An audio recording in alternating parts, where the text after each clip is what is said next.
let's see if we can touch on some other issues. And this has to be with what is happening in Rivers State. Now, in Rivers State, you know what is happening. There is, in fact, an obvious feud between the governor, Simonalayi Fubara, and the former governor, who is the minister of the FCT, Nyesom Wike. But the latest that is coming out of Rivers State is the sitting for the first time this year of some lawmakers in the Rivers State House of Assembly. After their meeting, I'd like to let you know what they came out from their sitting, the plenary, the very first plenary. Don't forget that their complex got burned in all of these crises, in the political crisis in Rivers State. But after their plenary, take a listen to what they decided on. The medium-term expenditure framework for Rivers State has not been presented to this August Assembly by His Excellency the Executive Governor of Rivers State. And because it has not been presented, this House has not been able to look at it so that the performance of the government can be in line with the law. In addition to that, the 2024 appropriation bill is yet to get to this August Assembly. As it stands today, we have not received the medium-term expenditure framework. We have not received the appropriation bill for 2024. All right. So that is their position in their very first plenary of the year 2024. But now, the governor, Simonalayi Fubara, has also been speaking, and this is on his own side of the issue. Take a listen to him. What they want is this red biro. He's still with me. They have failed.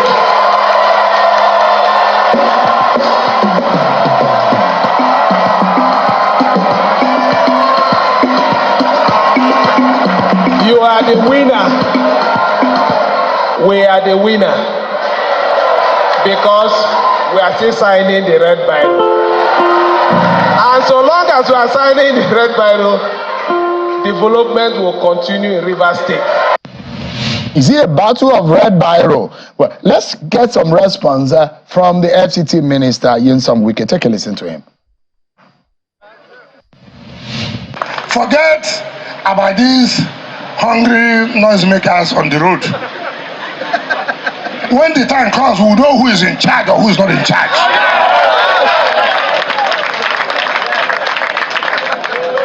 I don't know whether you understand what I say. There's a time for everything. There's a time to plant. There's a time to harvest. We have no time for politics. There's no time for anybody to say, I'm for this, I'm for that. We have not reached that time. When the time will reach, we will know who is there, who.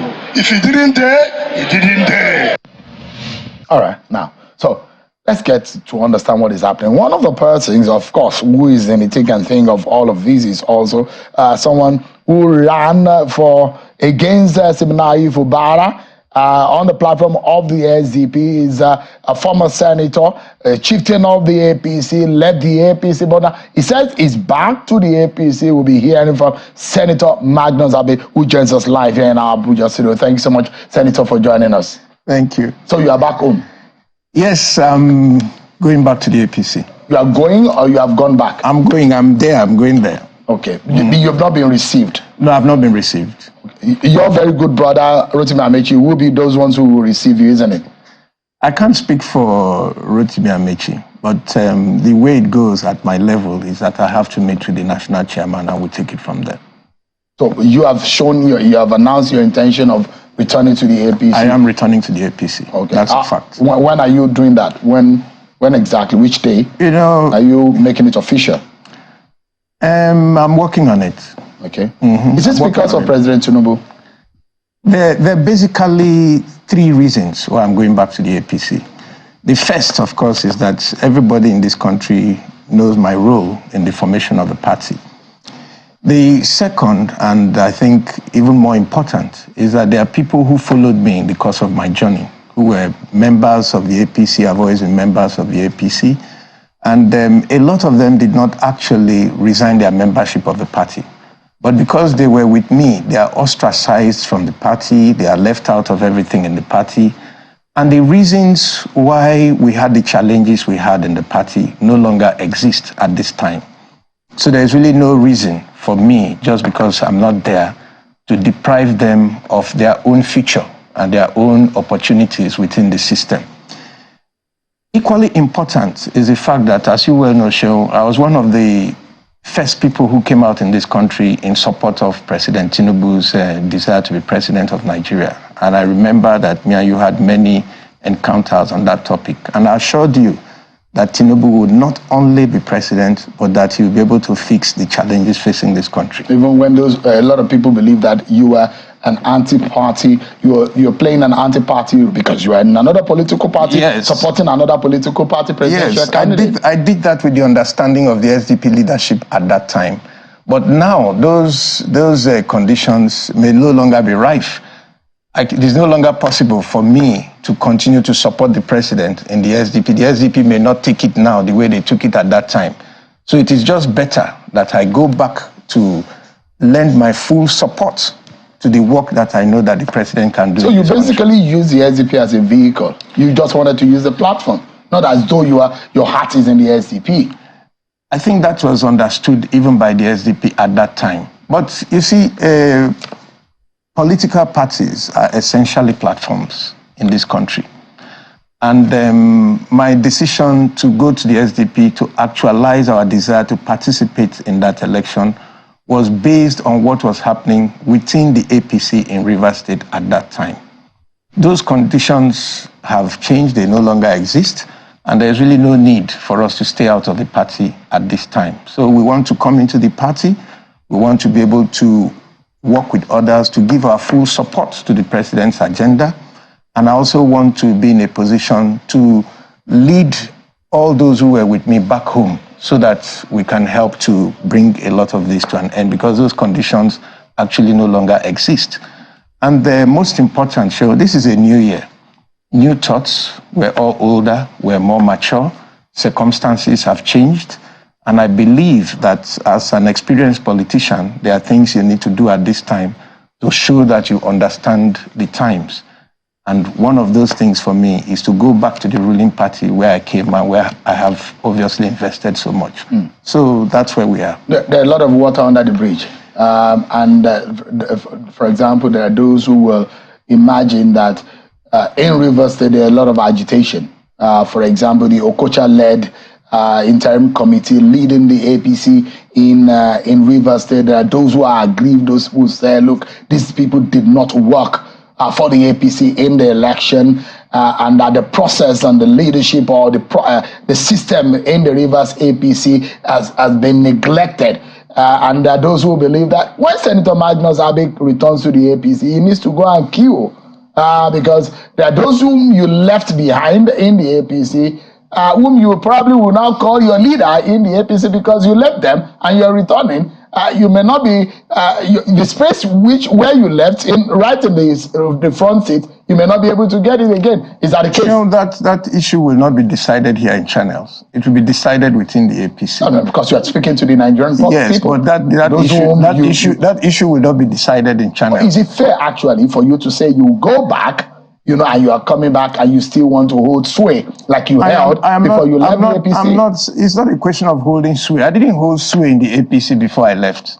But you are the same. I'm just one of the leaders of the party, not just in Rivers State. And would you still be one of the leaders when you return? That will be left for the party to decide. That will not be left for you and me to decide. Are you an Okocha person or you are the other side of the divide? I'm not going to the APC to join any divide. I will work with whoever the party is working with. I'm not going to join any divide. But is it fair the way Rotimi Amechi has been treated in Rivers APC? Sure, I don't think that I have been in any position to decide how anybody has been treated. I don't know what you mean by how he has been treated. As far as I know, Rotimi Amechi is a former presidential aspirant in this party, and he's still in the party. So I don't know any particular thing that has been done to him at this point for me and you to discuss. I'm not asking aware. you questions based I'm not on aware what's going on. I'm not aware that he has complained about anything, about how he as a person has been treated. If people have offices within the party and for some reason there's some shake-up in the party, I don't think that it is possible for us to sit here and say that it is Amechi that has been so treated or not so treated. That's left for him to say. I can't speak for him. Because if you ask some of the leaders of the party at the moment, the likes of Dakuku, Peter Side, you ask the likes of Tonyeko, you ask the like of Jack Rich, they will tell you their grievances about the manner in which things have gone in the APC. And the fundamental question here, and this has to go to the behavior of politicians in Nigeria, who just jump from one political party to the other, and fundamentally the debate over the philosophy of political parties, that people do not respect political party platforms. Is it right for you politicians to just be jumping ship at every opportunity, and you are confusing your followers? Is it fair? Sure. I think that some of these things are not issues that we will deal with in one debate. There are reasons. Politics, at the end of the day, is always local. And politics is about expectations, aspirations, hopes, and what you are pursuing. And you do that within the context of the society in which you live and the systems that you operate in. I'm not living in America. I'm not living in Germany. I'm not living in Britain. I'm living in Nigeria. So if I'm a politician, I must play my politics in the way that works with the reality of Nigeria. Well, it sounds crooked and crude. I don't know what you mean by sounds crooked and crude. Because it does look like even in the US, people change parties and come back to their party. People leave the Democratic Party, but not in the manner in which Nigerian politicians play there. There's nothing like manner. A politician can move, and they move all the time. In 12 months, Senator, you would have gone from two political parties at least. What I'm saying is that what I'm doing, there's nothing. Are you a politician for the people or for a politician for your belly? What belly have I gained from moving from one party to the other? The question is that why? I'm asking you, the issue of what belly have I gained from moving to any party? Because that is what the criticism about, that there are no political party with philosophies. And that's the reason why they move from one political party to the other. You see, Sheung, there are issues that are legal, there are issues that are constitutional, and there are issues that are personal. The first thing you have to realize is that for any politician, all politics is local. It begins from you and your people, what you want, what you're pursuing, and what you expect. You don't do politics because of a political party. You do politics because of your people. So if a political party, according to one of our top politicians one time, he said if a political party acts in a way that it is impossible for you and your people to achieve what you're looking for, what you desire, or what your aspirations are, it makes no sense for you to stay where you cannot be able to move. So sometimes circumstances also make it impossible for you to remain in a place, like the situation in which we found ourselves in Rivers State. But this is 2024. I don't want to go, these are things that happened more than 10 years ago. Started in 2015 through 2019, before we finally moved and all that. The party set up so many committees, there were so many reports, and the situation was intractable. So we had to take a stand, and we took one. So that is politics. Today, the reasons and the conditions that made that stand imperative no longer exist. There's a new leadership, there's a new way of looking at issues within the country and within the leadership of the party. And I cannot be here. President Tinubu is the president of Nigeria. I have been his supporter. I have always advocated that he can change the fortunes of this country. He cannot be president and then I'm in my house, say I'm doing SDP because I'm afraid of what Sheung will say if I say I'm going back to APC. That's not politics. And what of all those people who are APC members who want to play politics in the ruling party, who followed me? And then because of me, they cannot be able to express themselves within the polity and they are stranded. Is it fair for me as a leader to stay here because of myself and then abandon them and their aspirations and all that? These are people who are coming behind me, and I must put their interest over and above my own. So let's assume President Tinubu, one of the reasons why you are leaving the when you're going back to the APC, decide to leave the APC tomorrow, will you still follow him? Well, if President Tinubu decides to leave the APC tomorrow, he will have his reasons. And if those reasons are acceptable to me, I will follow him. That's how politics works. When you move, everybody may not necessarily move with you where you're going, because people make up their own mind based on how they understand what message you're passing. As I'm going back to the APC, everybody who is with me may not go back with me. Some people may go back to other parties, some may do other things. But those people who believe in what I believe in, understand what I'm doing, and have followed me in what I'm doing, would most likely follow me to where I'm going because they believe in what we're doing. That's how politics works. Let's look at what is happening in Rivers State at the moment. How do you assess the situation? And there are those who will say there's no difference between the APC and PDP in Rivers State at the moment. Is that the case? I wouldn't say that there is no difference between the APC and the PDP in Rivers State. But what I would say is that politics is fluid. And politics changes, as you know, in this country by the day and by the month and by the year. So every day, the actions and the decisions that we take contribute to that change. Like now, I'm going back to the APC. That will create a flex in the political climate in the state. Some other people too are coming into the party. Different things will happen. And at the end of the day, hopefully, we'll have a comfortable mix that will be able to offer a viable platform to Rivers people as far as the politics of Rivers State is concerned. I mean, between Governor Fubara and Minister Nyesom Wike, where do you belong in this divide? Because you need to be able to identify your stand. No, I don't have to identify my stand. Governor Sim Fubara is a member of the People's Democratic Party. I'm not a member of the People's Democratic Party. As far as I know, former Governor Nyesom Wike is a member of the People's Democratic Party, according to what he himself has said. But he is working with the APC.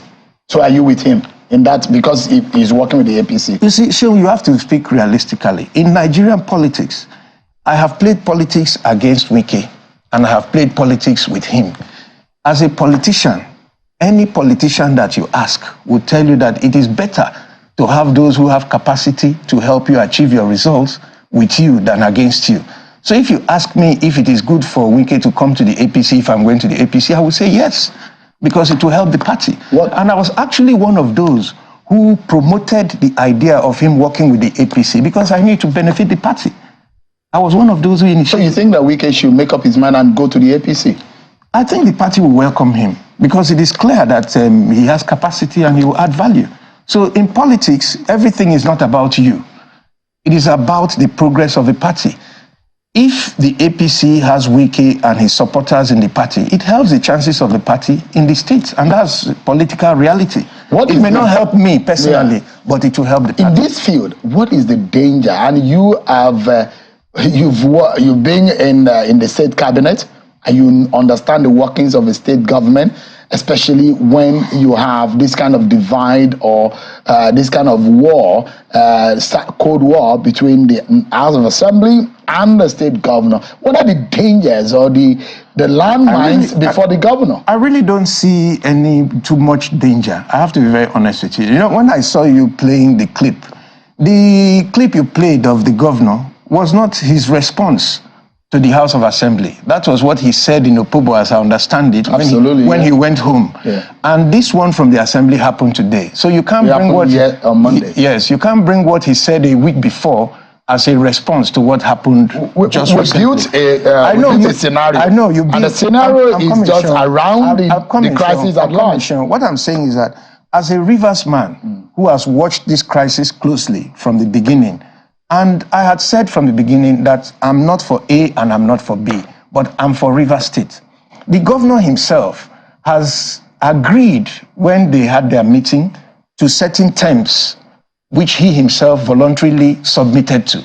I cannot come here to review that. But this House of Assembly is part of the things he accepted on his own. So as a politician who has accepted that he's going to work with these people, and the people are in a different political party, there are bound to be challenges. And what I expect that he needs to do at this time is to look for a way to reach out to the people through back channels to try to negotiate a way that will work, because he has already agreed to working with them. And they too have agreed to working with him. They have said that they will not impeach him. So if you're not going to impeach the man, you are not going to fight them, they must work together. So when you see some of these things, it is just the dynamics of how this thing will actually work playing out. But when you hear former Governor Wike said, look, there is a time to plant and there's a time to uproot. That kind of, and when you hear Governor Fubara say, look, it is the red barrel that they are fighting for, and as long as we still have the red barrel. You see, Sean, we're all in the public eye. We all say things, and then these things are quoted, the sound bites are made out of them, the context is lost. But what I understand fundamentally is that there's an agreement between the House of Assembly and the governor. You, governor, you will allow them to sit and do their work wherever they like. You, assembly, you will not impeach the governor. That's the foundation of everything. And I think that if that is their reality, then what Rivers people should do, including leaders like myself, is to encourage them to see a way to work this thing out so that we have less noise coming from the state. Because the reality is that you have said you will not impeach me, and I have said you will be the House of Assembly. So how are we going to work? So those who have criticized President Tinubu's intervention, should President Tinubu have intervened? See, when I was in my house, I was not a senator, I was nothing. Two ministers had a very serious disagreement. And both of them agreed that if we call Senator Abe, whatever he says, we will abide by it. And they called me. We sat in one of their offices till almost 2 a.m. in the morning, and we resolved the matter. Of course, when they resolved the matter, they didn't call me again, but they submitted to it, and it worked for them. The situation we had in Rivers State, but for the intervention of the president, would have resulted in a bloodbath. And the president's intervention doused that tension. The governor himself had accepted those conditions as a way of trying to bring peace to his state. And so these are realities that we have to live with. So every time anything happens, it is dramatized and escalated. What did you expect the House of Assembly to do when they meet? They will demand the budget. Even the governor himself would have known that they are going to do that. So I don't think that it is a sign of any new crisis. It is a sign of a tension in the agreement that all of them reached. And so that tension has to be worked out. If you ask me, what I will advise is that they should look for people that they both have confidence in. People they know that if this one says this, it is true, not because of what he will get from this one or what he will take from this one.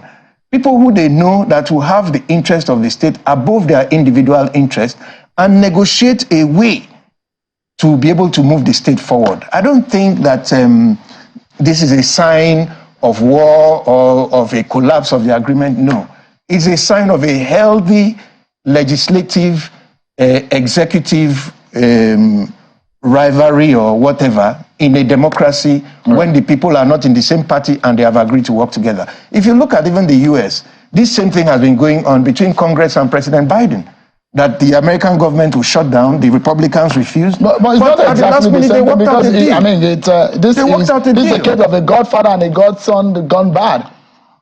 I don't know how you will describe it. Whatever it is, the assembly is an institution. The governor is also an institution. Orchestrated by a feud between a godfather and a godson.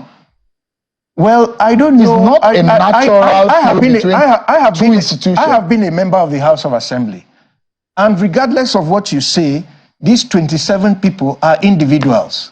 If they are with somebody, it is because they think that their interest is better protected there than the other place. All right. So it's just the reality of the politics of the state. And what I will advise is that they should look for a way to douse this thing and work themselves through it. But basically, they have agreed that they are together, so they will be together. We wish your state the very best. I mean, that's what we're all praying for. The easiest and the most the calmest Rivers person in terms of their look are usually not the easiest of persons. In terms of their politics, I've come to understand that if you see a Rivers man talk so calmly, when it comes to their politics, this year, I'm for peace. Honestly, right. I'm just. So you are Senator Magnus Happy peace. I'm for peace, and I want peace in the state. Have you informed your party as is currently constituted? The leadership of your party as currently constituted. I will. Okay. When I finish what I'm doing, I will. I'm not shying away from my responsibility. Thank you so much. I work with everybody. Senator Magnus, thank you.